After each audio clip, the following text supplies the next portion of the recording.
तुमच्या घराचा मुख्य दरवाजा फक्त ये-जा करण्यासाठी नसतो, तो प्रत्यक्षात सुख, समृद्धी आणि नशिबाचा प्रवेशद्वार असतो. पण तुमच्या घरात पैसा टिकत नाहीये का, किंवा सतत गरिबीची भावना येते, कारण समजत नाहीये, तर गुरुवारी किंवा शुक्रवारी हा छोटासा उपाय नक्की करा. एका लाल कपड्यात थोडी पिवळी मोहरी घ्या, त्यात 2 गोमती चक्र आणि 1 तांब्याचं नाणं ठेवा. आता त्याची छोटी पोटली तयार करून घट्ट बांधा. ही पोटली मुख्य दरवाजाच्या चौकटीला बांधा, दिसेल अशी. आतून किंवा बाहेरून बांधा, पण लोकांच्या नजरेत आली पाहिजे. हा उपाय केल्याने वास्तुदोष कमी होतात असं मानलं जातं आणि घरात सकारात्मक ऊर्जेचा प्रवाह हळूहळू वाढतो. पिवळी मोहरी नकारात्मक शक्तींना घराबाहेर ठेवते. गोमती चक्र माता लक्ष्मीला आकर्षित करते.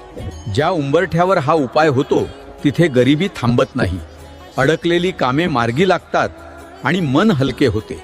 पण एक गोष्ट लक्षात ठेव, श्रद्धा आणि विश्वास सगळ्यात